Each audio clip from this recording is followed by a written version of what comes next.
இதில் full video பார்க்கணுன்னா நான் யாசிகா சூர்யா சேனலில் போடுறேன். அதோட லிங்க் இந்த ஷார்ட்ஸில் கொடுக்குறேன். அப்புறம் ஒரு சின்ன தக்காளி, ஒரு தக்காளி, அப்புறம் 100 கிராம் சின்ன வெங்காயம் எடுத்திருக்கேன், ஒரு பல்லாரி எடுத்திருக்கேன், நல்லா எல்லாமே பொடுசு பொடுசாக கட் பண்ணியிருக்கேன்.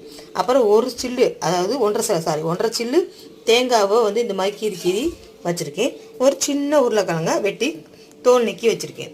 இதில் ஏற்கனவே எண்ணெய் ஊற்றிருக்கேன். அதில் நான் பிரியாணியில் போட்டுக்கிறேன்.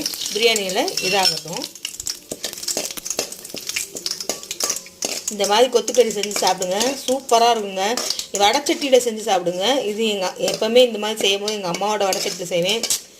பழைய வீடியோலாம் காமிச்சிருப்பேன், அது ரொம்ப ஓட்டையாயிடுச்சு, தூக்கி போட்டேன். இப்போ கலர் மாறிடுச்சு.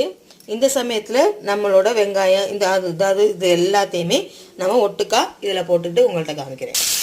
எல்லோரும் நினைப்பாங்க, என்னடா அந்த அக்கா ஒன்றொன்னா போடாமல் எல்லாத்தையுமே மொத்தமாகவே போட்டுறாங்களே,